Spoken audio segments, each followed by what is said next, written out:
Good evening, Palace fans around the world. Welcome to the Red and Blue Review. My name is Jel Holyoke. Tonight, I'm joined by regular panellist Ian Noble. Evening, Ian. Evening, Jel. And our behind-the-scenes Bridgerton Stato and Northern correspondent Nigel Croucher. Good evening. Good evening, mate. And behind the scenes, Lucie Usher. You probably won't be able to hear her. There she is. Hi, Lucie. And Lucie's going to interact with all your messages tonight. I'm going to really change tonight up because otherwise it's just going to be the rinse and repeat show about defeats and abject performances and this, that, and the other. So what we're going to do is, we really want to hear from you guys tonight, as and when we see stuff that we'd like to interact with or questions that are worthy. Good or bad, happy or sad. We will get you on visibly with your question, and then we'll have a little bit of answer it. So let's get on with another show, another drubbing. This time at the hands of Utd Spurs. It's the 7th time this season we've conceded 3 or more goals. Hot on the heels as well of a 0-0 thrashing by Man United. It's all a little bit. I'm not going to say, our attacking attempt has been a tiny bit better. It looked like our effort was a lot better. But anyway, listen, your questions and opinions are going to form tonight's show. So get your questions in. I suppose we better start with Ian with just a quick synopsis of the Man United game. Off you go, mate. Yeah, thanks, Jel. You said a thrashing, 0-0 thrashing by Man United. You could argue that. I know Nigel's going to cover the stats later on, and Man United, as you would expect, had the majority of possession. But look, we really dug in against Man United. This is a team that's coming second in the league to Selhurst Park. Clearly got something to play for with their top 4 and everything else. And what you've also got to remember is that both Man United at home and Tottenham away were the 2 most difficult fixtures for us since we returned to the Premier League 8 years ago. Okay, so in each of those fixtures, home to Man United and away to Spurs, we'd only picked up 1 point out of a possible 21 before this season. They come back to back. Thanks, Premier League fixture list. So here we go with the Man United game. Yeah, 0-0. I think I watched the game live, obviously, and then I've watched it back recently, earlier today, just on Man United on the Match of the Day highlights or lowlights. And I think Jonathan Pearce did the commentary for Match of the Day again, and he was saying how we dug in, how resolute we were, and how difficult we were to beat. And I think we were, and I think we improved a lot in that department against United. And we also created our own chances. Now, the biggest one fell to PVA right at the death in the 89th minute. And who put the ball through to PVA? I mean, does anyone know that in the chat? Who passed the ball through to PVA in the 89th minute? I'll tell you now, it was Luca. It was a cracking pass. Luca gets a lot of criticism, okay? But he played really well for that ball through to PVA. And I think if you're Zaha in that position, if that's Wilf, it's 1-0. Game over, 3 points. And although PVA is good going forward, he's not as good. He's not a striker, really. And, he needed to do a little bit better, than he did with that finish. And it could have been a different result. But I think overall, a point apiece. Goalless draw was fair enough. It was our second goalless draw. It was their third on the trot. So it was almost inevitable, wasn't it, that was going to be the result. And I think it was a point well won at home to Man United, Joe. Yeah, I agree. Yeah, I do agree. I mean, any points against the top six are welcome. What the top six are these days, who knows? But yeah, again, we stopped them from scoring. The defence was resolute. There's no doubt in my mind that having Cahill as a regular now at the back, he just looks to be more of a captain than Luca. So, and again, yeah, Luca's had he's had his critics, and deservedly so, as you said. But he does one bad thing, then does one good thing. I mean, look at last night. He could have cost us 2 goals, and then he goes up the other end, and he supplies a left-footed cross like literally a worldie. What was he doing on the left wing? I don't know. It's almost like I had this discussion with Nick a few times, and I've said I got to the point where, like a Sunday league manager, when a manager goes, yeah, go do this, and the bloke that knows everyone, who's really pally with the click in the team, goes, nah, don't listen, just do what I say. And it's like Luca ends up on the left wing. You're like, what on earth is he doing there? Bizarrely, and what a cross. So, but anyway, we'll cover last night in a minute. So, Nigel, give us some stats on the Man United game, and it might be the sarcasm of the 0-0 thrashing is purely obviously down to attempts on goal and also possession. So fill your boots, right? Right. Well, against Man United, at half time, Palace had 34% possession against Man United 66. During the first half, we had 3 shots compared to Man United 7. We didn't have any shots on target in the first half. Man United had 1. Corners, 1 to Palace, 3 to Man United. Fouls, Palace fouled once, Man United 9 times. Second, dirty northern bastards. Exactly. Can't trust anyone up north. Possession from at the end of the match was 37 to Palace, 63 to Man United. But when you break it down to the actual sort of shots and that for the second half, in the second half, Palace had 5 shots, Man United had 14. We had 2 shots on target, and Man United didn't have a single shot on target in the whole second half. It was 3s each in corners, and again we had 3 fouls, and Man United had 4.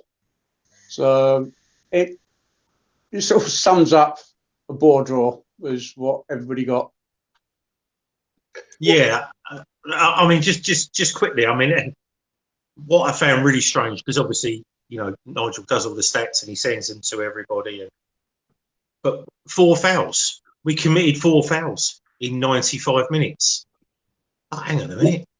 Where is? I don't want us going out and people going, oh, filthy old Palace, this, that, and the other. But you want more than that. You want more than that, don't you? Wait until we talk about tomorrow night. Last night, I mean. Yeah. But what I'm saying, well, we've got some. I've got something to say about that. I just can't believe that that we don't seem to be able to take the professional foul. Our yellow cards seem to be more clumsy, or we're the victim of a referee just dishing out cards because we're the smaller side or whatever. But you just think 4 fouls in 95 minutes in what is essentially a contact sport is a little bit. Anyway, very quickly, Luce, we got anything from the chat? Yeah, there's been a couple of interesting comments with regards to Benteke. I know that that goal was last night, but just about how crossing it into his head, he's going to score some goals. But I know we've all seen him miss some absolute sitters. But I think that's been said a few times on the show. Let me go through a few other comments. Cahill, or Cahill, as Nick corrected me the other day. I think I've been saying his name incorrectly since he joined. Comments from. That's why we had to keep you off camera, Luce. I know. To be fair, I don't blame you. The defender known as Gary surely should be sort of battling for the captain's ban, and also a couple of comments with regards to his sort of maybe going into the managerial. So I'd be interested in what people's thoughts on sort of Cahill being maybe taking on the captaincy. Yeah, that's a good point. I think if Gary Cahill was here next season and he's nailed on to start at centre back, I'd like to see him have the armband, and it'll probably be his last season. It'll be a fitting end probably to his playing career, because he's had a really distinguished career. Let's be clear about that. Champions League winner and all the rest of it at Chelsea. You named it. He's won it apart from the World Cup, I think, isn't it? In English football, I'd say he's up there. He literally is up there. He's up there with people like with Beckham and stuff like that for their, but for what the Man United team did when they were winning everything, he's up there. He is he's for me been a modern day Terry Butcher. He will head a boot if the ball is on it. I love the fella, and the way that he's. I think injury will play quite a big part in his the elongated part of his career. And the reason I say injury is because it takes him longer to get over them now. He won't play as many games, but the games he does play, the contribution he makes, 9 times out of 10 is going to be very important for us. Anyway, right, let's have a move on to the Utd Spurs game. Give us a reading of that, please, Ian. Yeah, okay, so last night, I went into this game thinking that it's a bit of a free hit, really. I wasn't at all nervous about it, especially on the back of the Man United draw. I've been to the last 2 games at the new stadium, the 2-0 and the 4-0. And given we'd never scored a goal there and got whopped last season, we were 3-0 down after 20 minutes, 4-0 at half time. It was a disaster. So I thought it can't be any worse than that. And actually, we started all right, didn't we? And I quite like Cookie Coleman on the co-commentary. I mean, some people were saying last night they didn't like him, but I quite liked him. And he was quite complimentary about Palace, the way we started. Again, similar to the Man United game, we're quite resolute. Tottenham are finding it difficult to break us down.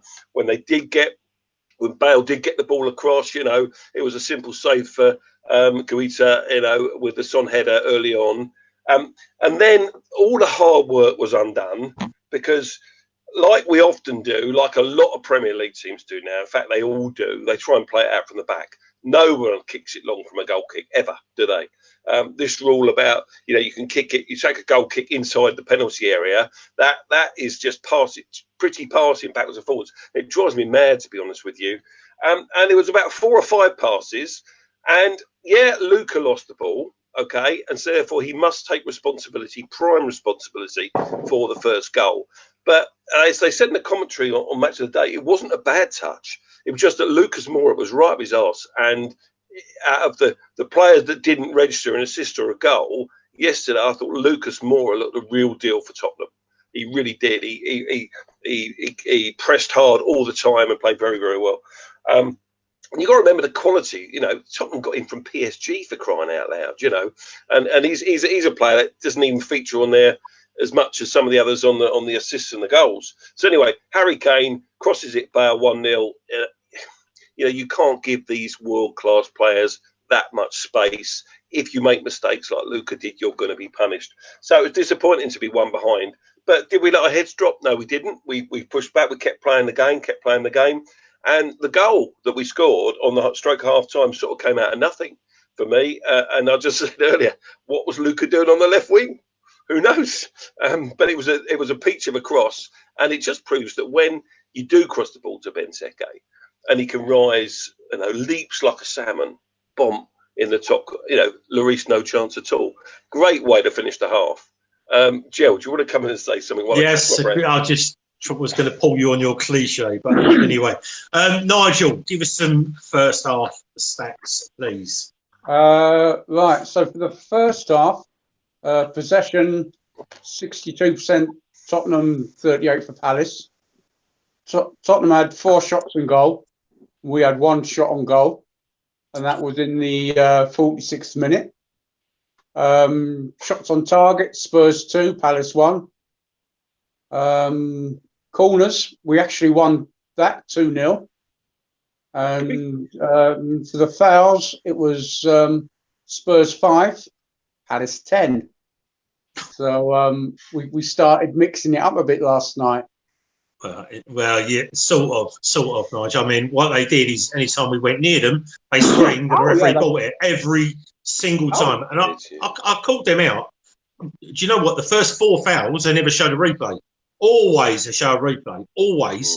And I think what happened, there's 100% narrative. I won't have it any other way.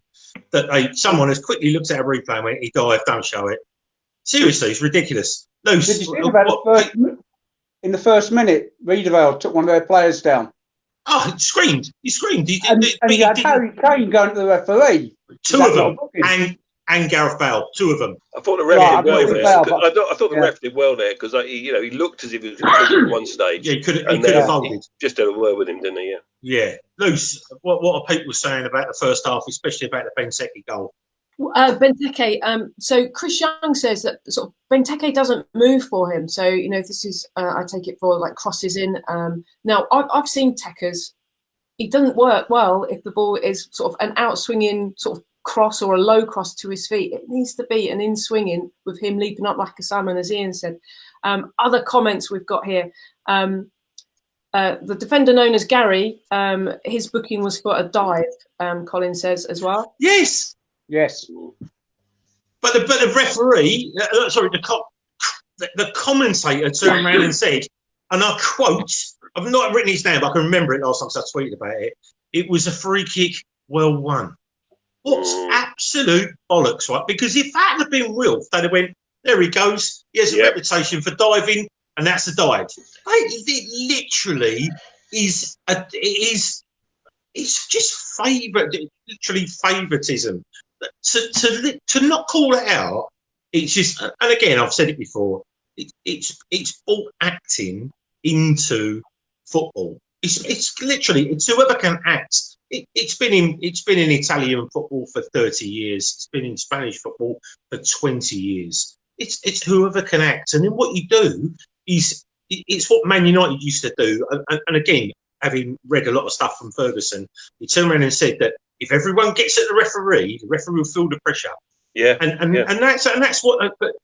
So eventually the league, the Premier League, in all its forward thinking, turned around and said, okay, so only 2 players from each team can now approach the referee at any one time.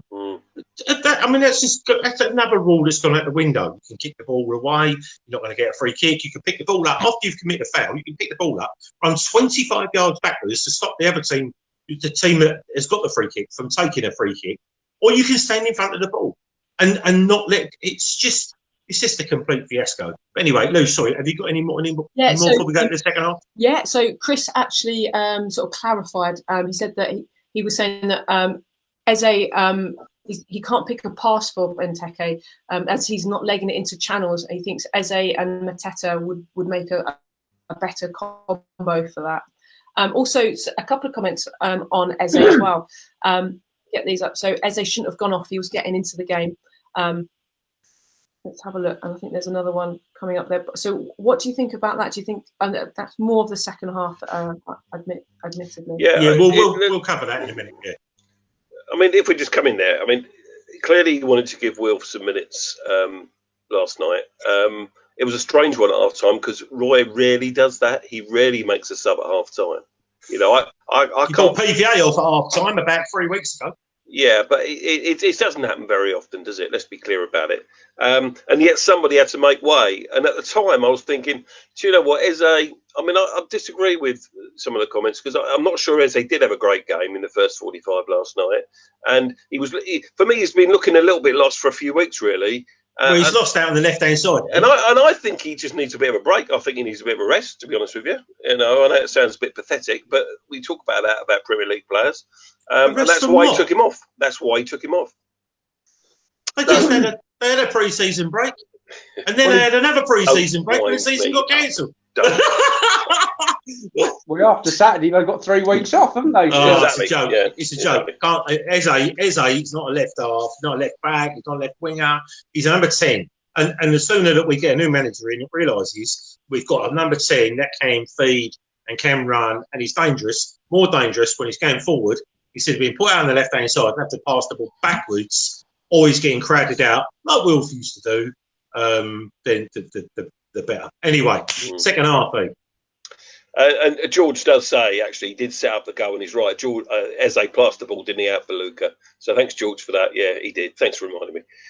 Second half, well, just when you think you're bringing Zaha on, regardless of who's got off, you think your sub is Zaha, and you just scored before half-time. It's suddenly looking rosy. And yet, I think it was Mourinho said in his post-match, he said he applauded the opposition's goal. He was glad we scored because it was a bit of a rocket up their arse at half-time, And had we not scored, they might have come out a little bit more, less pressing and less keen to do well than they did Tottenham. But they took the game to us. Their goals, I think Bale for that second goal, he made it himself, didn't he? He passed it all out. He got in the middle. He had more hunger. I think some of our defenders were caught sleeping, Kute especially, because Bale comes in, he arrives late and his momentum takes it, and Harry's header back across the box meant that it was a fantastic team goal. So, that's difficult to deal with. And then just a few minutes later, literally 3 minutes later, Harry Kane scores a third Tottenham goal, which was a worldie. It was very similar to the goal that won Luca. I thought I was going to say it's very similar to the Fernandes goal that won Goal of the Month last night or Match of the Day. I don't know if you saw that. Mateta was second, by the way, in that competition. But Bruno Fernandes, he won the goal. It was a very similar position. But I thought Harry Kane's goal was better, almost unstoppable. Tottenham mate tweeted me, said he thought that Guaita would have saved that at Selhurst Park in the game we played him earlier on. I'm not sure he would have done. Oh, you said that? A Tottenham mate of mine, he tweeted me, thought Guaita was a bit off his game, might have got that. I don't agree. Unfriend him. Yes, I've known him a long time. So 3-1, we're chasing the game then, aren't we, at 3-1? And what made me laugh and smile is that the commentators were saying that Palace, if they get a second goal now, they're back in this game. I thought, yes, I love it, the optimism here. And I think it was 3-1 when Wilf hit the post, wasn't it? 3-1 still when Wilf hit the post. Yeah. Bit unlucky, bit unlucky really. Had that gone in, who knows? But Tottenham again, they upped the gear, they went through the gears, and I think everything clicked for them. And this same Spurs fan tweeted me afterwards privately and said, "Look, we happen to be on our game tonight. Bale and Kane particularly good, and also Moura, as I've already mentioned. So it was a difficult night for us at the office, but I think it's one that." I tweeted as well saying I wasn't too disheartened because we've lost to a good side away from home. We must go again and pick ourselves up. It's as simple as that. So, bit unfortunate, but 4-1 it was. So, haven't got much more to say than that, really. Yeah. Nigel, stats on the second half? That's the possession at full time. It was 64 to Tottenham, 36 to Palace. But a breakdown of the actual stats for the second half. Spurs had 8 shots, we had 4. Spurs had 5 on target compared to our 2. Corners was 1 to Tottenham, 3 to Palace, and fouls 3 to Spurs, 7 to Palace. So the total fouls was 8-17, and 17 fouls is the most we've committed in any match so far this season. We're just making up the Man United game, aren't we? Because we didn't commit many in that. Well, we were goody two shoes. The cards. And Roy actually made all his substitutions by the 74th minute, which is absolutely unheard of. What was interesting about the possession, guys, in both those last 2 games is that they're virtually identical. 37-63 Man United. 64-30 Tottenham.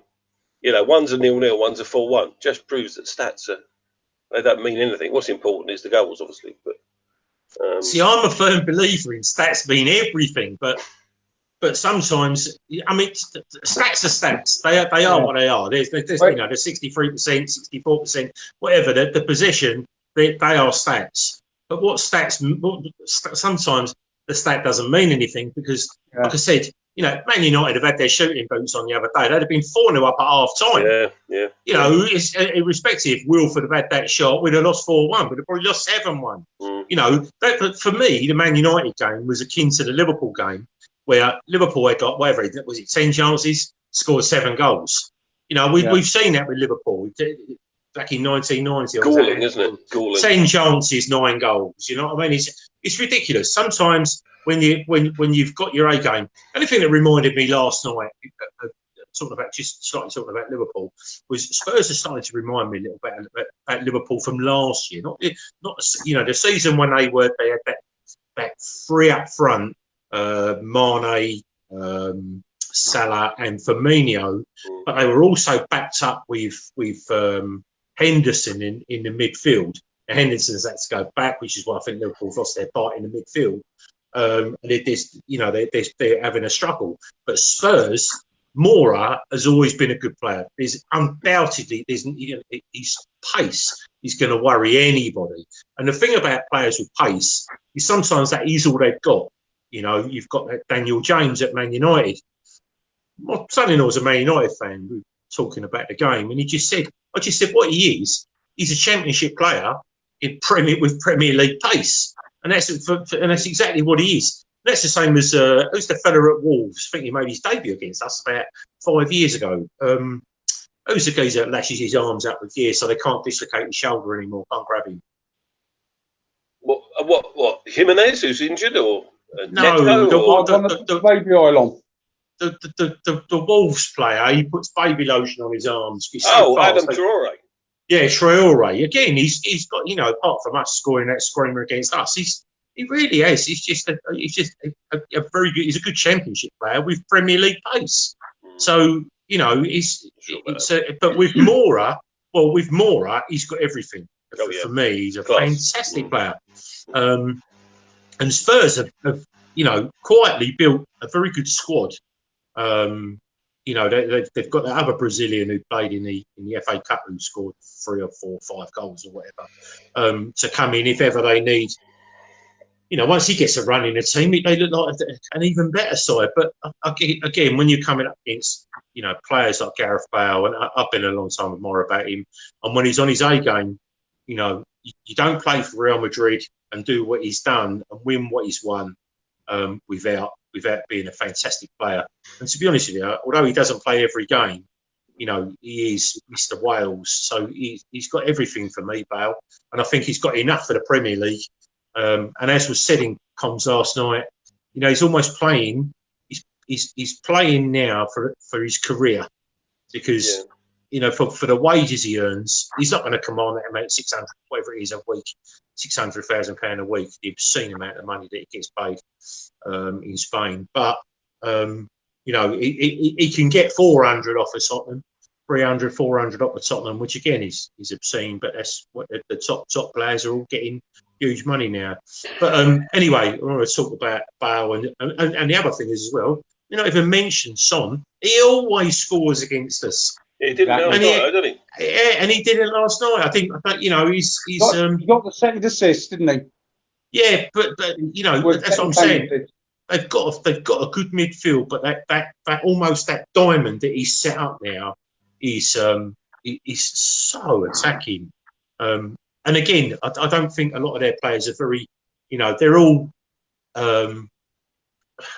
sort of to defending what PVA is. You know, they're here and rush up front, but they're, you know, PVA at the back sometimes. I think if you really got at Spurs, I think you can see why, you know, tricky players can get at them and why they have lost games that you'd think, you know, that you wonder why they've lost them. But yeah, from last night, I just went round to look at a job tonight for a friend of a friend, and he's a Palace fan, and he says, was gutted about last night. I said, well, he went, no. He said, I'm gutted. Benteke scored. He said, I had us to lose 4-0. Said Senna on us to lose 4-0. and he had, honestly, Tuesday I call him. He had Bale and Kane to score, and Tottenham to win 4-0. So he had the right on. Yeah, I can understand it. Never bet against Palace. Too important. Yeah, exactly. Anyway, Luce, what any chat about the result and about the Tottenham game in the chat? Let's have a look. So Ian Lyons, Mr. Stato, stats paint a picture, but they don't win you games. And I think Jim Cannon was equally as dismissive of stats. He was dismissive, yes. Paul McNamara says, looks like Eze will be back on the bench versus West Brom. So sort of just referencing him being sub yesterday. Nicky Philpott, Palace just pass back when it's easier to pass forward. Ben too narrow, which allows other teams to get crosses in. I think Spurs were playing well last night. I think all Premier League teams do that, especially across the back. It's possession, isn't it? Keep the ball. If you've got the ball, the opposition can't score. 9/10 of the law. Yeah. Isn't it? Yeah. Right. But there's some chit chat with regards to the upcoming game. So let me know when you for that, and we'll let's just discuss one more thing before we put. If the public have got questions they want us to answer, fire in some questions, some whatever you want to ask. But we got Wilf back last night, as you alluded to. Ian, he came on, got 45 minutes, hit the post. 4 inches to the left, and it's we're in the game, and Spurs are tails are up, but it is the post comes out. It was a bit gutted, really. I thought the way that he could, Lloris got a huge dive in. It could have been one of those where it come back, hit him on the back of the head, and gone in the goal. Yes, I thought it was close. It was very close. If if he'd have got down earlier, I think he still would have beat him, but he would have hit him on the way back. But it's good to see Wilf getting some game time. In all honesty, you give him 45, could have given him 90. I think he's probably the fittest player in the squad for me. If he's fit enough to play 45, he's fit enough to play 90. He wants to play all the games, wants to play all the time. So, saying about rushing him back, if you don't want to rush him back, you let him have last night off, and bring him back for the West Brom game and give him another week's rest. But he was deemed fit enough to play, so he could have played 90 for me. But it is what it is. I think it's refreshing that we've got options, haven't we now? Someone made a comment, Lucie, you said earlier about, so Eze's on the bench on Saturday. No, he's not necessarily. We just don't know who Roy's going to pick. I think obviously he will pick Wilf. That's a given. But it could be Townsend that loses his place, couldn't it? I hope he isn't. At the expense, I would not want to see Townsend lose his place at the Wilf's expense. Ayew needs a break. He literally, the guy's doing. He has one good game every 3 or 4. Needs a rest, and he needs a rest. He absolutely needs a rest. He just looks frustrated. He looks. He does it. He looks tired. But he looks tired from all the moaning that he does. He needs to smile a bit. Well, yeah, but when he scores, he cries. So you're on a no. But for me, there's no way. I think the energy that we get from Townsend is, people say, he loses the ball a lot. But the thing is, he loses the ball a lot because generally when he loses the ball, he's attacking. And it's what defenders are there to stop him. And he's got two. See, when he's attacking, he's got to go through the midfield. So he has double the amount of players to get past. I think he's a positive when he's on his game, and he's shown a positivity to warrant a place against West Brom. The other thing about West Brom is he has good form against them. And I think Ayew needs a rest for me, and I would also have Mateta must be wondering what he's done. I mean, he was literally thrown to the wolves again last night. He's wasted. Mateta, clearly, the goal against Brighton has made us all love him to bits, but he's yet to prove himself in this league. Now, you could argue, well, unless you give him minutes, he's not going to prove himself. But when you've got Benteke, we saw last night what he can do. I don't think he gets in the team ahead of Benteke, which is clearly Roy's view as well. Otherwise, the last couple of games, as a case in point. So I think only if you're going to play wingers to cross to him. Yeah, and we did that to a limited extent last night. But I also think Tekers holds the ball up well. He holds the ball up well. He won. I've read some stats earlier, which I probably ought to have in front of me. Don't mean anything, eh? He won a ridiculous amount of aerial duels last night, something like 12. I need to find this stat now. But he was winning headers. The problem was we weren't feeding off of him, which we should do. Surely, this is pretty basic stuff. But I think, there's all kinds of options up top. And I think Roy's got a bit of a headache. But we talked about West Brom a little bit, and it is a must-win. Well, is it a must-win? I think it's probably a more must-not-lose on Saturday. Yeah, I agree. Let's get ready for some questions out of the chat for us. Yep. Nigel, are you in or out? Out. Not because of his form. He needs resting. Okay. Benteke, in or out? I've played him purely because of I like him defensively as well. So when we're sort of defending corners, he knows what to do there. Okay, right, Luce. Right, okay. So just as I go through these, put your questions in so we can discuss them. Okay, so that means done. So Gary Felton, AU wouldn't start for me, not dynamic enough. But he was quite industrious against Brighton, wasn't he? What do you think, lads? I think against Brighton, definitely, Lucie. I mean, he had the assist for the first goal, and he assisted the assister for the winning goal, didn't he? Without him on the pitch. I think I said this in the last show. He was our man of the match at Brighton away. But that doesn't necessarily mean he should start every game. And like Nigel said, I think he does need a bit of a rest, especially with the options you've got now, with Wilf coming back, Mateta on the bench. Time to rest Jordan Ayew this weekend, I think. Jordan Ayew's combined worth against Brighton was 19 seconds. And go and count it. Anyway, but it was a great 19 seconds. So you can't. Random, you can't. It's 19. No, it is. But he didn't do anything throughout the whole game apart from those two things. Okay. And that's like saying Wilf doesn't. Last year didn't do anything, which is why he only scored 5 goals, but he still scored 5 goals. From a wide position. I've just seen John Knox has just turned around and he said he would play Wilf out wide on the wing and put Mateta and see the thing about Benteke doesn't go near posts. We know through 60 minutes of football with Mateta, he does go near posts. So maybe playing 2 big guys up front that are good in the air, but aren't the fastest, but one can hold it up. You never know whether they can form a partnership. But if we put 2 wingers out there that are throwing crosses in, let's see. Let's just seriously, let's have a go. Let's just do it. They're all fit.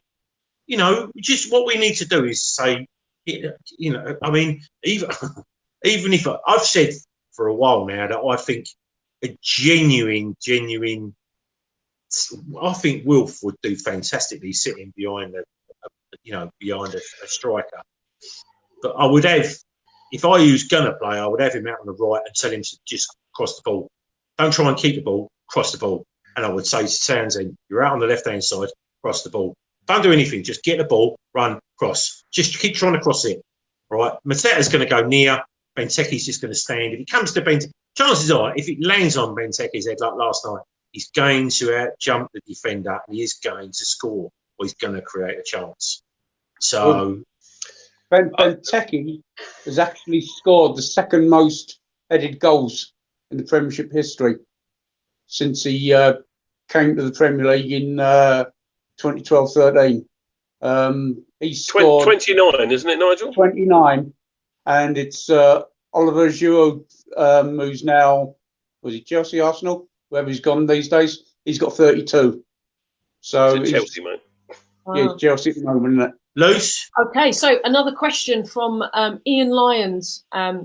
Do we go all back versus West Brom, or do we sit back against them? No, we definitely don't sit back. We attack West Brom from the off. We've got to attack West Brom from the off. Yeah, we're talking about these options we've got. You know, Wilf, Schluppy, Benteke, Mateta. We've got to attack. We really must attack them.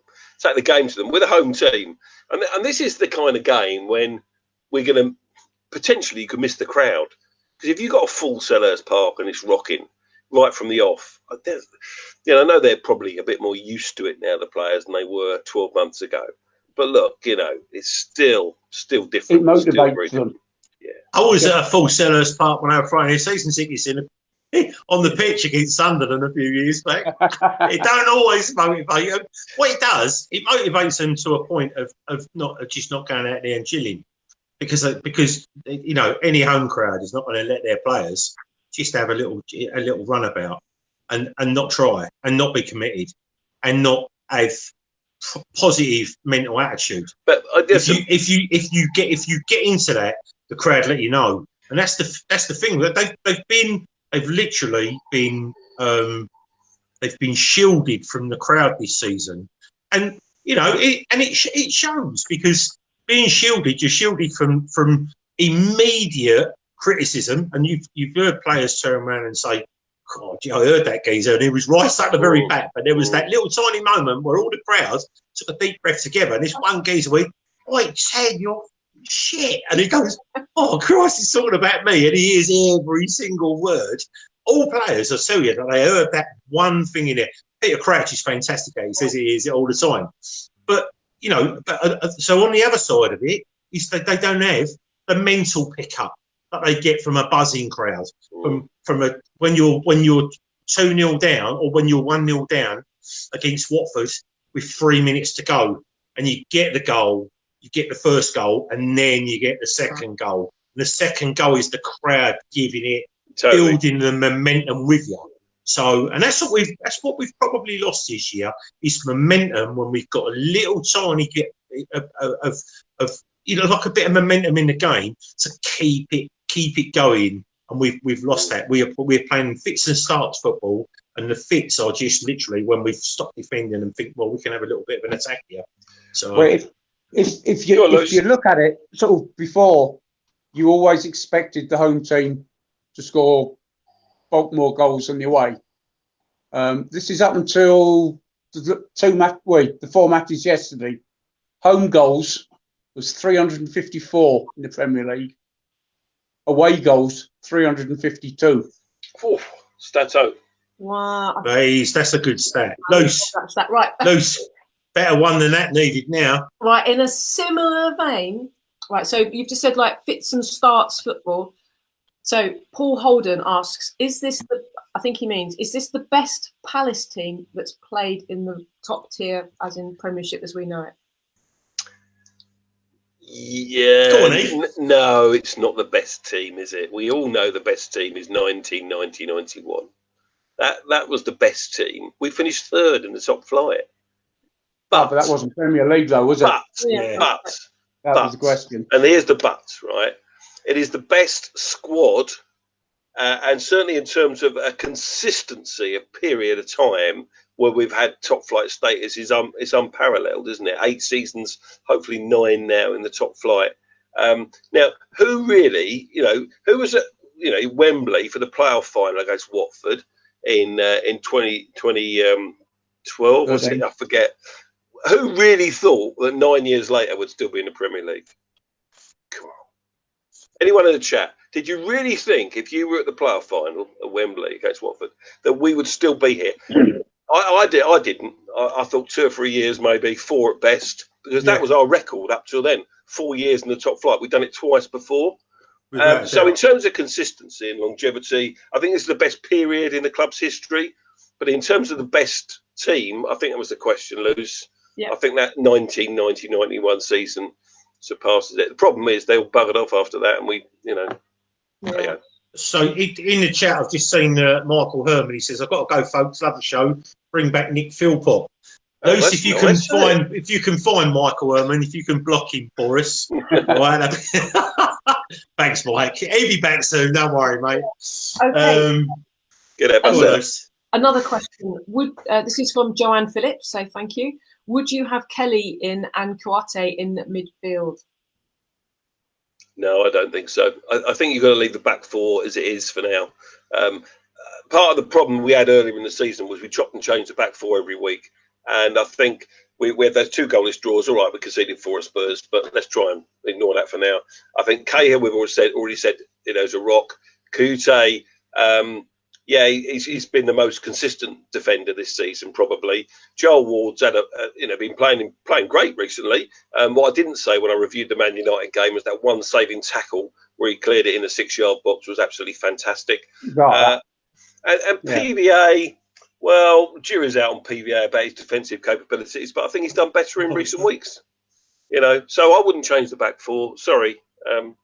I wonder where Martin Kelly's future is when it's not a Palace, is it? I don't think. It doesn't. Well, it's not a Palace with Roy because he's quite clearly a defender that has played completely across the back for Palace. Came to us as a right back, ended up at a left back, and in between he's been right the way through both of the centres. And for me, if Roy decides that Kouyaté, who is a sort of, well, he was a box-to-box midfielder, but he's probably a 60-minute midfielder, an attacking midfielder. If he thinks that Kouyaté is a better defender than Martin Kelly, who is a defender, an international defender, played at the highest level, it speaks volumes for his his position in the club. For me, if Roy is still in charge next year, I think he goes. I think Kelly goes. I think he's been a great servant, Jel. But look, James Tompkins is ahead of him. Scott Dan is ahead of him. He's been on the bench. Scott Dan's 35 years old. He won't be ahead of him anymore. He's got zero pace. Kelly's the wrong side of 30 as well, isn't he? I think. Yeah, but he's not 35, is he? He's actually 35. Or 34, 35. We've got. The thing is with Dan is he isn't Cahill fit, tactical nous anything. Absolutely. I love Scotty Dan and what he's done for our club. I would hope that we could, apart from the money that he gets through his career, I hope we could do something for him because he's been a fantastic servant. I think he's had his time. I think Kelly has been absolutely. He's almost killed his career. I mean, who can't? If you can't get into a team where as a defender when they bring him back, is for me. I would have gone out on loan. I would have gone without a doubt. I wouldn't have just sat there. He must have been told. Some players are happy to take the money, aren't they? I'm not saying he's a lazy player or anything like that, but you do need. It's a 25-man squad. You never know when you're going to get your next injury, especially with aging centre backs like Gary Cahill. We could yet see him this season playing in the Palace shirt. But it wouldn't matter, would it? It really wouldn't matter because he's already been proved. He's fit, he's able, and he's just not playing. But Joe, what he hasn't had is match minutes in the last 3 or 4 months. Well, you get that in the 23s, didn't you? I think he played the full 90 minutes for the 23s about 2 weeks ago. Yeah, okay. And fair enough. He's just up against other 23s. But so would you guys bring him in then? Make a change for? Yeah, I would. Yeah, I would. I would give Kouyaté looks shot at the end of every game. He looks absolutely shot. He gives his all, and again he's been fantastic. But he's midfield. He was never a massively combative midfielder. We've got Jimmy Mack to kick everyone up in the air.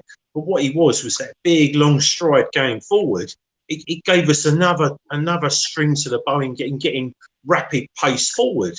By not having that, we don't have that connection. I think since he's gone backwards, back into the defence, I think we've almost lost that connection between the attacking prong that we had that was so feared. The only person that used to do that was Yannick. Yannick was really good at going through the middle and doing what he never knew what he was going to do, but he was good going forwards. Kouate, great going forwards. But what he does, we don't have that connection now. We don't have that person blasting through the middle. I mean, dare I say, even Stuart O'Keefe, back in the day, used to go forwards. But what I'm saying is we don't have that connection at the moment, and it's very frustrating when I think we're really missing Kouate as a 60-minute player, and Kelly. Well, so what's driving this change in your mind? Is it that we're missing Kouate in midfield, or is it we must give Martin Kelly a game at centre back? No, it's not. There's nothing about it. There's no ulterior motive about Martin Kelly, but just that Martin Kelly is a defender who's fit, who's a decent defender.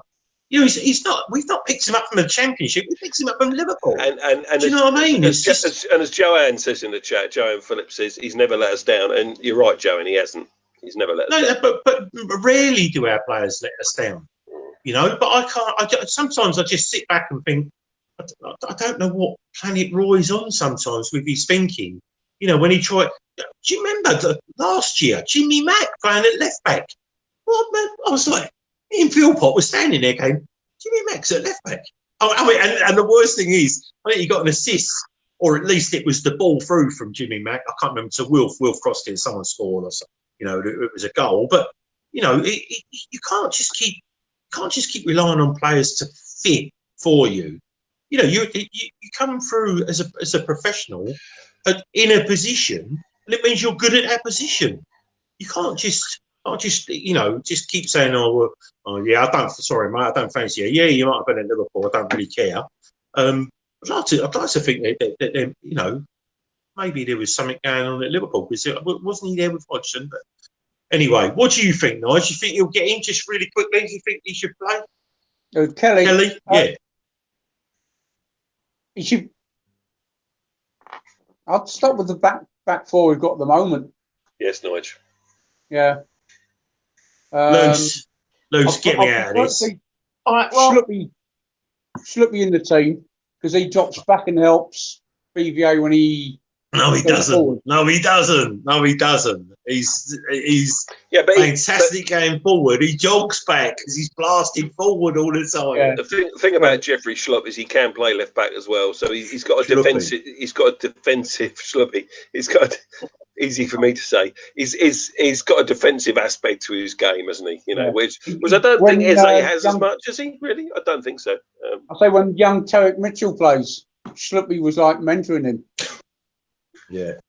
Luce, get me away from Schluppy. I'd have Kelly in. Right. Okay. So, our resident NHS super angel Teresa Baker asks, "Will Wickham ever play?"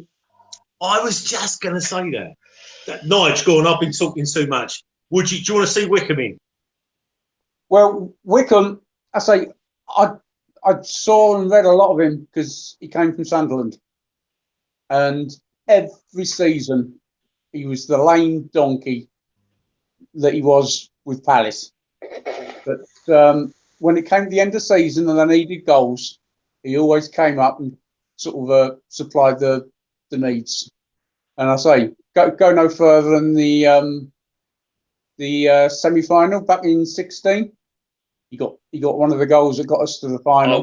I will be forever grateful to Connor Wickham for scoring the winning goal in the FA Cup semi-final. What a header! Yeah. What a header! And if it hadn't been for our friend Mark, he would have been a club legend, scoring the goal that Palace would have won the cup final with. Yeah, absolutely. Clattenburg. Don't get me started on that. No, don't. It's. And I was there when he scored his last goal for Palace away at Norwich on New Year's Day, 2020. Yeah, I was there for that one. What was the goals he scored a screaming? One left foot, one right foot. absolute screamers in the same game. Scored 2. That was against Sunderland, wasn't it? Was it against Sunderland? Yeah. Yeah. When we won 3-2. Up at the Stadium of Light, wasn't it? Yeah, fantastic. I never know. I mean, apart from his injuries, you know, I always thought well, we know he's decent in the air because he's a lump and he's got left foot and right foot. Maybe he just hasn't got any pace. I don't know. But it wouldn't be a sad day for me to see him still part of our squad next year. I don't think he will be, but I'd like it, you know. I once stood behind Connor Wickham and his girlfriend in the queue for the KFC at Manchester Piccadilly after Man City away one season. There you go, true story. Is that your claim to fame? Yeah, not really. Loose. So this a quick little comment that you might like, Jel. Cliff Saunders says, "Be kind to donkeys." Private joke. Joanne Phillips agrees. A fit Wickham was great for us, and we just want him fit, don't we? Really. So let's have a look. Come, put your questions in. We've got a few more minutes left. Andrew Adams, Kouate has been decent in most games and has been a warrior. Stepped up here, and you never hear any moaning about him. Teresa Baker misses Balassi. We all miss Balassi. We miss old Balassi, recent Balassi, not so good Balassi. Mickey Philpott, I sometimes wonder if I've been watching the same matches as the panel. Well, I listen to him on the radio, so who knows? Let's have a look. Well, hey, Mickey, come on then. What do you disagree with us on? You know, you can't just say that. So, and again, I always, whenever I go to a game, I've been to games with Nick and Ian and a few other people, and I like to say to people that, you know, you're just going to sit there and you're going to watch the team, you're going to support the team, but I said, try go to a game, right? And if you can, sit in a different part of the game in the grounds. Just once, if you can do this, sit a little bit higher and pick 1 or 2 players to watch. Don't watch the game, but pay attention to 1 or 2 players. I promise you, it will change your way of thinking about the way that we play football, about intelligent runs and intelligent, the way that they you know, the way they read the game. If you just watch Cahill, right, you would understand why that guy's won Champions League, why he's played for England at the highest level. His anticipation is just second to none. It really is. He's not as sharp, but then he's almost at the end of his career. But you just play a watch. It's an amazing thing to do. Almost as if you're scouting that player. Like, yeah, you're scouting exactly. that player, you're going to watch that player, watch his every move. I sometimes do that and I get bored and I carry on with someone else. I do that or I forget. So Chris asks, any solid rumours on our next manager? No. I think one thing is for sure, well, not sure, but I think one thing is becoming more likely now is that Roy will not be in charge next season. You know, this time last season, they tied the contract down for 1 year. It's not, you know, Roy is suitably evasive in his press conferences about this, and everyone asks him about it. Obviously, he's got to be about his future and about the future, importantly about the future of players. And he was saying things like, you know, if I'm going to be here, then of course I'll be involved in the recruitment. But it's all a big if, and I don't think I'm pretty certain. And if I was a betting man, I'd say Parish has got somebody lined up, and it will not be Roy in charge next season. I think a lot of us would like to see that. But talking about the future of players, George Wagley says, is Tompkins' career over? Which is a great one. And also, Simon Krevin, all over in Canada, Ian Simon, he says, whatever happened to Ferguson? So do you know anything about Ferguson? It's been his back, isn't he? The under-23s at the moment. He's back in training, is he? He's back in training with the under-23s. Good. And George, I just asked you a question from George. What did I? Tompkins, career over, yay or nay? Do you think he'll play for Palace again? Yeah, he just needs to get his eye socket sorted out, doesn't he? I think he's very lucky not to be completely blinded. Oh, Luce, can you see what Paul Holden's turned around and said about King Guaita? Let's have a look. He said, can you see Butland getting any games? Or would you like to see him get given a chance? I can't see that. Okay, well, Paul Holden has turned around and said, nothing against Waiter, but can you see Butland getting any games? Or would you like to see him get given a chance? Can't be, can he? I think once Premier League has been assured for next season, why not give Butland some games? I think that's the key time. And he didn't let us down, did he, at Wolves in the Cup? I thought he played pretty well. He was beaten by a good screamer. Goal. Yeah, screamer. And yeah, I mean, he's funny, isn't it? Because he did all right, didn't he, earlier in his career, played for England and everything, but got in the England squad anyway, and just went off the ball completely. Something wasn't right for him at Stoke, wasn't it? Otherwise, he would have carried on playing Championship football. But I think he was second choice there for some reason. But hey, I think he's a good backup, really good backup. I think one player I do think will leave the club is Wayne Hennessy. I think we'll see him go. Surely we won't keep three. I say good goalkeepers. You know what I mean? You're not allowed to laugh at that. Thing I liked about Hennessy as a backup was that he was playing regularly for Wales, so he was getting regular football. But obviously he wasn't very good for us, so it's got to go. Simple as that. So do you think he'll be at Palace next year? Who, Hennessy? Yeah. No, his contract's up, isn't it? No, they'll let him go for sure. Even on a free, they'll say bye. Thanks for the memories, Wayne.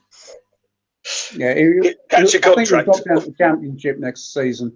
Yeah, it's about his level, to be fair. Yeah. I feel a little bit sorry for him because everyone hates him. But I have to say, he's done all right for us down the years. He has done. He has done. I always thought he was. We sometimes we treat players very, very unfairly. Alex McCarthy was one. The goal that finished his career at Palace with the fans was the one against Norwich. But when you look at it, and look, from the camera angle that I've seen now, yeah, exactly. Can't get in the Southampton team. Well, yeah, but it's really unfortunate. Yeah, I've pulled that up and he can't get in there anymore. But anyway, yes. Hennessy has had more caps than Neville Southall. That's an interesting stat, isn't it? Yeah, 80 odd caps. Most cap world keeper. I think someone asked in the chat earlier about the manager situation again. Has it been sorted? I don't think it has. What do others think? Have we sorted that manager position yet? Do you think like me, Roy won't be here next season? I think. What's our view on that, guys? Well, Teresa asks, would you lose Roy and keep Ray? Well, they're a team, aren't they? Yeah, they are. But he's 67 now, isn't he? 67, right? Yeah, but he's. I think it all depends on what the new guy wants to do. If you get someone that wants to bring their own team in, then he's not going to stay, is he? But generally, managers have got their left elbow, haven't they? It's always with them. You've got Sammy Lee's always with Pat Sam, and he. So they've all got their coach that they like to have. They're someone that they can talk to throughout the game. But yeah, what about Matty? Matty said in the chat, Luce, about Sacco can go. We definitely need a good clear out. And McCarthy injured again. He's disappointed about McCarthy, but McCarthy's he's been he's just has an unlucky injury record at Everton.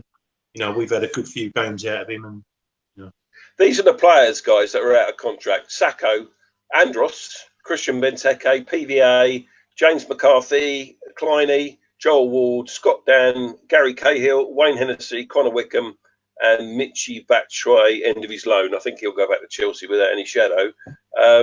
But out of that list of players, who do we want to see stay? Well, firstly, I think Batshuayi. I don't think Batshuayi will come to us and I think he'll end up going to Spain or Italy or something like that. I think he'll just leave the country, leave the Premier League. Because if we're the only ones in to want to loan him, they go on a loan list and everyone will know that he's for a loan. We're the only ones that have consistently wanted him. He hasn't set the world alight. So I think he'll go. I don't think many. I don't think many on that list that we're going to keep. I think PVA's probably had enough. I think he needs he needs a career change, or a team change as such, to get his mojo back. But surely we'll give Townsend, I hope so. Ward, Cahill. Yes. Certainly give them another year. I think maybe PVA, depending on who comes in for him. James McCarthy. I think we'll try and keep him. Is Ward's 10 years, isn't he, next year? He will be 10 years. We've talked about this. So he's got to play next week. Be fuming if he doesn't get an extra purely for his service, the same way that we gave Speroni an extra year, then an extra year, and then even though he was never going to play again, and then we gave him one last game, and he dropped everything against Liverpool. But anyway, I would hope that we keep Ward because he's, like I said, if we have a chance to keep him over Nathaniel Klein, and there's not a lot in both of those. We won't have three. We won't have Ward, Klein, and Ferguson at the club at the same time. That would be a complete waste of money. Yeah, Jason Cadle says in the chat, Ward is going. I don't know what you know, Jason. If you know any more, let us know. But it would be a shame to see Wardy go just before his testimonial season, because not many players do that these days, and it would be really nice to thank him, but there's no sentiment in football, is there, frankly? If the new manager comes in and says, right, my two right backs are Nathaniel Klein and Ferguson, that's it, isn't it? There's no debate. His contract's up. Too happy about that. PVA's going back to Holland, isn't it? Well, we've heard that, haven't we? We've heard that on the grapevine from, for the last year or so, that he was going to have one last hurrah back in his homeland, so, or his home country as such. But, as Max Francis has said, what about Klein? Would do a no harm, but we have three right backs. Yeah, for me, yeah. But again, Matty Cannon, Cahill, Cahill deserves another year.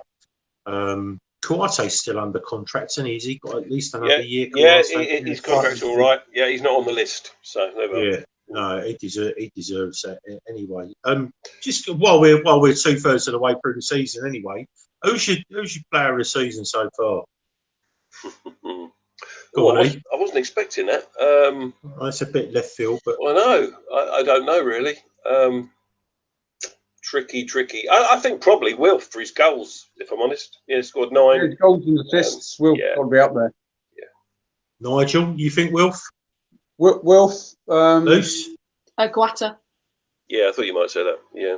Yeah. See, for me, it's going to be Guaita or Kuate for me. Yeah, I know Wilf scored a few goals, but I mean, who knows? I think we've got a lot of football to play still. But yeah, if you ask me to decide now, I'd say Wilf. But there we are. Vincente's shipped too many goals for me this season. Yeah, it's Guaita, yeah. Matty Cannon's come up with a cracker. He said his parish's contract's up yet. Well, we've got this new mystery back, haven't we? Oh, well, have we? Have the Americans sold up? They created a load of B shares, and we got some fella that's based in the Cayman Islands that's bought them all. So he's supposed to be putting 5 million into the club. 5 million. Well, that's just his starting thing to get the shares. But we need 5 billion, not 5 million. Yeah. Even if you put 50 million in, it still isn't enough. Nah. Yeah. So, okay, right. I think we've pretty much done what we set out to do tonight. I think we've involved the audience quite a bit tonight, which I'm pleased about. A lot of you guys think that it's either predictions for Saturday. Yeah, definitely. Yeah, we need to do that. Let's have some predictions for Saturday quickly in the chat. Luce can read them out in a second, or she can't because she's gone. But yeah, the player of the year so far it really ranges from Wilf, Guaita really. So Tom Clark Samuel said 3-1. Laurie Scott 5-0. Luke Cooper 0-0. Jason Cable 1-0. Benteke Treesbake 3-0. Matty Cannon stick. Oh yeah, that's it. Yeah, John Knox 2-1 Palace. Max Francis 2-0 Palace. Ian Appley 2-1 Palace. Paul Stevens 2-0. Charlie Byrne 1-1. And Liv Saunders said, I live in the US and most Americans think Crystal Palace is a gentleman's club. Thank you. Well, it's a casino, I know that. But I didn't know it was one of those. George said 3-1. Paul McNamara said 2-1. And Paul Holden said 2-1. Fat Sam to be sent off. Leon Sawn said 4-0. Simon Crippen said, second one now, 0-0.